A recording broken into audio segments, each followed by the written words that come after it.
Hello, welcome back to another edition of Road Talk with Kate. Today in my life is July 18th, 2025. Over the 4th of July weekend, I traveled east to the Atlantic coast to explore the city of Wilmington, North Carolina. The start of my trip was a routine work route through the state of North Carolina. I found myself arriving in Wilmington on the night of July 2nd while a tropical storm rained down on me. With a full day of work booked for the next day, I found some dinner and retired to my hotel to get some well-needed shut-eye.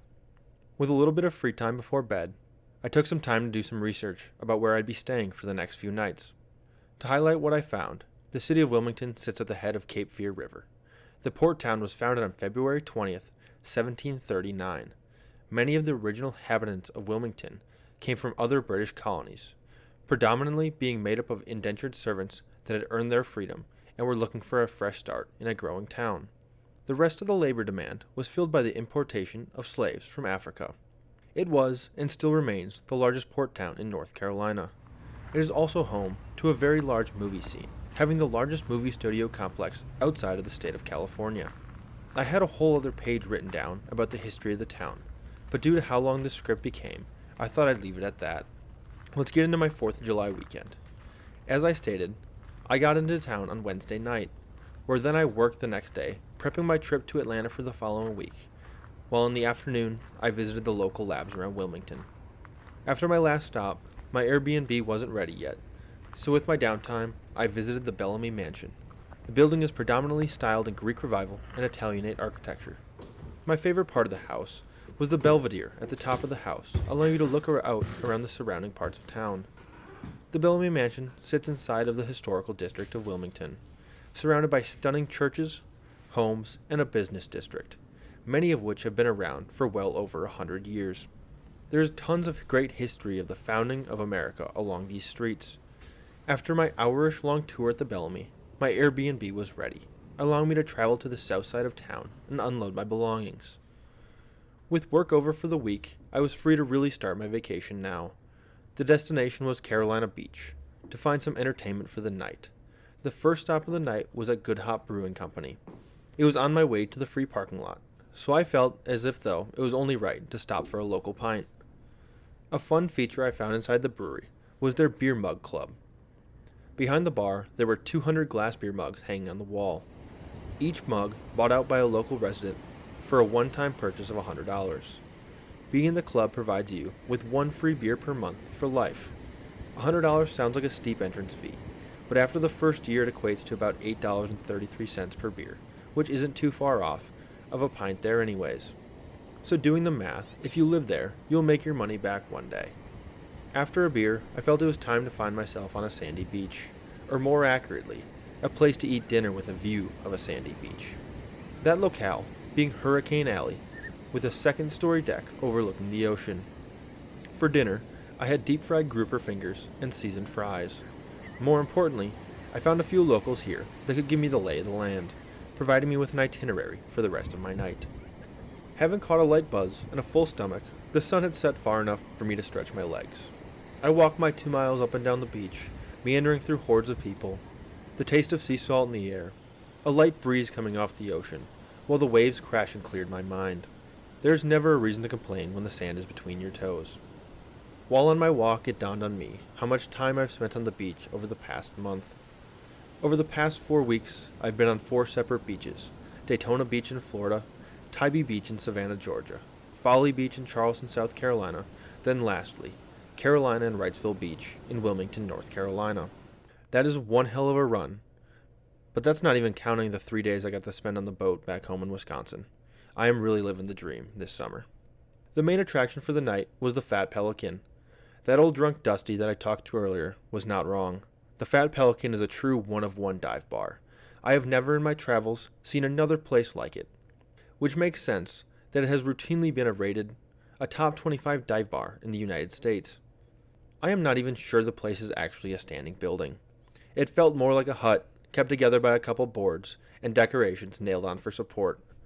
The Fat Pelican was everything I was hoping to find in Carolina Beach. In all honesty, the experience I had inside the Fat Pelican made the trip worth it all on its own. Upon entering, you find an uneven cobble brick/sand floor. Then as you go up, the decor is just random surf stuff and junk nailed to the walls and ceiling. In the back behind a bar is the beer cooler, which is what makes the establishment unique. So just like the beer coolers back home and the gas stations, you walk in the back, pick your own cans out from the selection, and pay after you walk out. If you're like me, you grab two, and then the bartender will put your second in the cooler behind the bar, which is literally a white box cooler that has probably sat there since the 1980s. During my wonderful experience, a possum crawled out of the wall and ran right underneath my feet. The whole interaction was so natural inside my environment, I didn't even react. I sat there and watched it scurry around the bar for a little bit, then it ran right underneath my feet again, back into the wall, where I didn't see him after that. The whole time that was happening, I didn't even lift a finger. It just felt right. It felt natural. If any of you ever find yourself in Wilmington, North Carolina, the Fat Pelican has to be at the top of the places to visit. As the sun was setting, it was time for me to return to the rooftop of Hurricane Alley to watch explosions in the sky. I have never been the biggest firework guy, but my entertainment for the fireworks had nothing to do with the fireworks themselves. The sweet old lady in front of me was putting so much effort into capturing the fireworks that I couldn't focus on anything else. The way she would yank her phone up and down was just so wholesome as she was trying to capture every moment, until her phone literally ran out of storage from how many pictures she had taken. Post fireworks, I hit a late night Taco Bell run, then retired to my Airbnb for the night, as the main event of my trip was to unfold the next morning.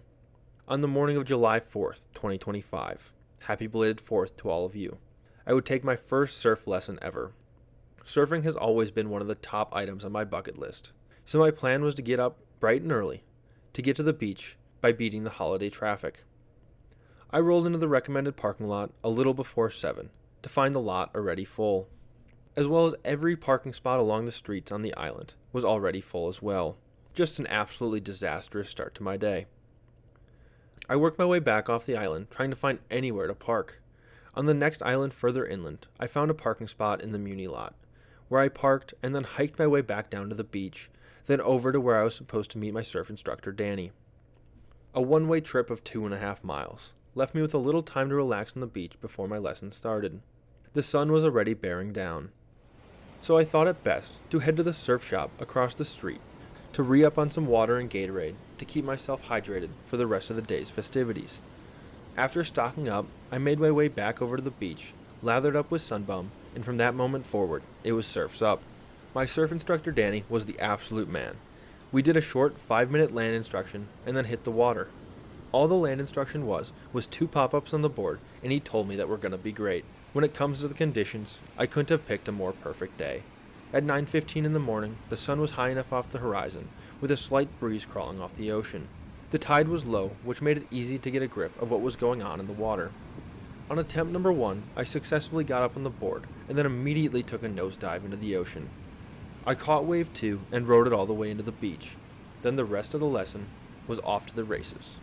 Now I don't know if Danny was hyping me up or telling me the truth, but he said I had by far the best lesson he's had that summer. To be honest, it did feel natural. I think because I have a background in snowboarding that really helped. From the jump, when he asked me what I did wrong, on each run I always seemed to have the answer right. We spent more time during the lesson talking about how to read waves than actually surfing. My first note in my phone after the lesson is stated simply, "That was sick as fuck." Your boy might have found himself a new hobby. Only downside of surfing that day was my nipples, stomach, and thighs were chafed raw by the board, which I learned is a very natural part of surfing. But they make body jelly to resolve those issues for the next time I find myself on a board. Overall, though, I could not have had a better time or experience. Shout out to Danny and his employer, Sean's Surf Lessons. Thanks to them, now whenever I find myself near a beach, I can rent a board and ride a wave. Also, at this point in the episode, the Poser surfing braids are back on my leg. I originally bought these either junior or senior year of college as a reminder to keep myself grounded. During that winter, between the dry skin and having to wear socks and pants for 6 months, I developed a pretty bad rash from them, which caused me to stop wearing them at the time. But they're back, baby, with the same symbol as what I bought them for. The moment felt right to bring them back, and I really just douchebagged out. After my surf lesson, I caught an Uber up to the island to have lunch at Vito's Pizza. I'd already walked 2.5 miles and caught 30 to 40 waves, so in an estimation I probably burned upwards of 2,500 calories on an empty stomach, if not more.